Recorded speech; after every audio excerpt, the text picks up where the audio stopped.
Lisa had a list on her phone. It was a shopping list, but it was in two languages, Spanish on the left, English on the right. She updated it every week, not because she needed to, but because it made her feel ready. She read it on the bus every morning, even when she wasn't going to the supermarket. The other passengers looked at their own phones. Nobody noticed, but Lisa noticed everything.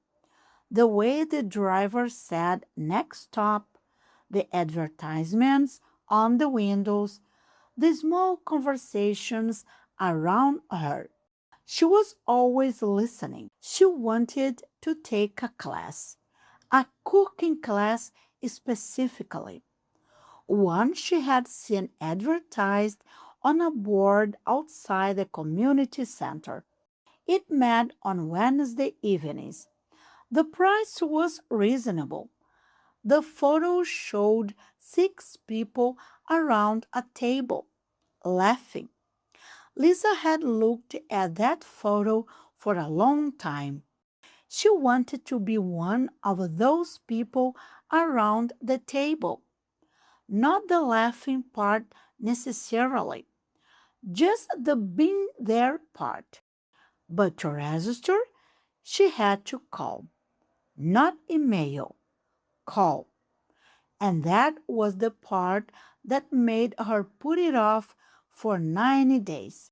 What if she didn't understand the person on the phone? What if they asked something unexpected? Her address, her availability, something with numbers, and she got confused and had to ask 3 times, and they got impatient? She had been patient with herself for 7 months. She wasn't sure other people would be. On the 10th day, she called. She stood in her kitchen while the phone rang. She had written 3 sentences on a piece of paper and placed it on the counter in front of her. I would like to register for the cooking class. My name is Lisa. Can you spell that back to me? The last sentence was new. She had added it that morning, just in case. A woman answered. She spoke clearly, which helped. Lisa took a breath and began. She said her first sentence. It came out almost exactly as she had practiced. The woman on the phone asked for her last name. Lisa gave it. Then her phone number. She read it slowly from her screen, one digit at a time. The woman repeated back. It was correct. Then the woman asked something Lisa didn't expect. Is this your first time with us? Lisa understood the words, but she wasn't sure what the right answer was. First time at the center? First time in the class? First time in Canada? She paused. Sorry, first time for the class? Yes, the woman said. Have you joined us before? No, Lisa said. This is my first time. Another short silence. Perfect, the woman said. Can I ask how you heard about us? Lisa looked at her piece of paper.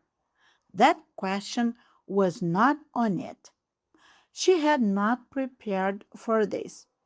Her mind went briefly blank, not panicked, just empty, the way a room looks before the furniture arrives. She said something for a moment, 1 second, maybe 2. Then she said, I see a photo outside the center. on the board. It wasn't perfect grammar. She knew that, but it was true, and it was clear, and that felt like enough. The woman on the phone said, "Oh, lovely," in a warm voice and typed something. Lisa exhaled slowly.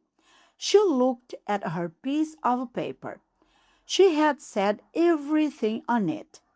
She had also said one thing that wasn't on it. And the conversation was still going. "We'll see you Wednesday then, Lisa." 6 o'clock. "Yes," Lisa said. "Thank you very much." She stayed in the kitchen for a moment after she hung up. She didn't move right away. She just stood there, next to the counter, next to the piece of paper with her 3 sentences on it. Then she picked up her phone and opened her shopping list. At the bottom, under the English column, she typed one new word: registered. She wasn't sure why. It just felt right to write it down, to make it real in the same place where she kept all the other words she was learning to own. She put her phone in her pocket. She folded the piece of paper once and left it on the counter. She didn't throw it away. On Wednesday, she would take the bus to the community center. She would walk into a room full of strangers and stand near a table and probably not understand everything. But she had called. She had answered a question that wasn't on her list. The list on her phone was a little longer now, and so quietly was she. Hello, everyone. I am Nadir. I hope you enjoyed today's story and learned some English with me. Please subscribe for more. See you next time. Bye.